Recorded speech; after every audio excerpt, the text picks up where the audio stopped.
नितेश राणे जब मस्जिद में घुसकर चुन चुन कर मारे गए ये बयान दिया था, इस पर भाजपा नेता हाजी अराफात साहब का बयान आने से पहले महाराष्ट्र में पैगंबर शेख, हम खुद प्राध्यापक जावेद पाशा और कई मुस्लिम इंटेलेक्चुअल सामाजिक कार्य करने वाले लोगों ने, जो कि मुस्लिम ही है, नितेश राणे का जमकर विरोध किया था, जमकर रताड़ा था सोशल मीडिया पर। और यही नहीं, हिंदू समाज के समझदार लोगों ने भी नितेश राणे पे हमला बोला था इस सब बात को लेकर। फुले शाह अम्बेडकरी आंदोलन के लोगों ने भी हमला बोला था।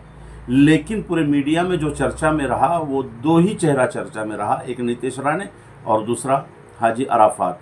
कुछ लोगों का कहना है कि ये एक मैनेजमेंट का हिस्सा था कि जितना तान सकते हैं उतना नितेश राणे को तानने के लिए फ्री छोड़ा गया, और जब देखा कि नितेश राणे उस तनाव से आगे जा रहे हैं तो अराफात साहब को मैनेजमेंट के लिए भेजा गया, ऐसा कुछ लोगों का कहना है।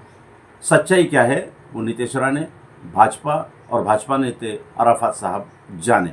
लेकिन अभी अराफात साहब का एक बयान आया है कि उनकी 1 से सवा घंटा चर्चा नितेश राणे से हुई और नितेश राणे को उन्होंने सलाह दी। और नितेश राणे ने मुझसे 1 से सवा घंटा बात की और उसका बहुत सारे सवालों का उन्होंने मेरे साथ जवाब दिया। मैंने भी उनको कई सजेशन दिए, कई बातें बताई। हम एक दोस्त थे और दोस्त के हैसियत से मैंने उनको कई सलाह दी।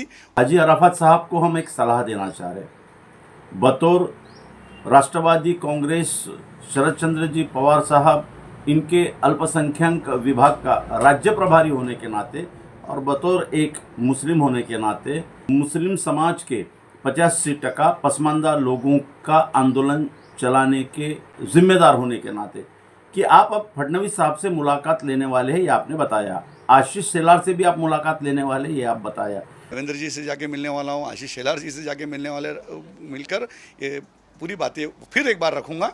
तो फडणवीस साहब को ये बोलिए कि जब आप मुसलमानों के और इस्लाम के दुश्मन नहीं हैं, तो जो 5% आरक्षण कांग्रेस और राष्ट्रवादी ने पिछड़े मुसलमानों को दिया था, वो 5% रिजर्वेशन आपने इस्लाम और मुसलमानों के नाम से क्यों हटाया? आप अल्पसंख्यक आयोग के अध्यक्ष थे, उस वक्त भी आपने मुस्लिम आरक्षण के बारे में क्या कहा पता नहीं।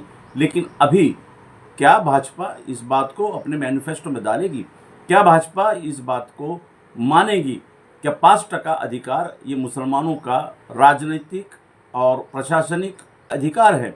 इस पर आपका तेज तर्रार बयान आना, और जिस तरह से आप राणे साहब से भिड़े हैं, उसी तरह 80 से 85% महाराष्ट्र के मराठी मुसलमानों के तरफ से आरक्षण के लिए फडणवीस साहब से भिड़ोगे, ऐसी उम्मीद करना कोई गलत बात नहीं होगी। धन्यवाद। जावेद पाशा, राज्य प्रभारी अल्पसंख्यक विभाग, राष्ट्रवादी कांग्रेस पार्टी, शरद चंद्र जी पवार।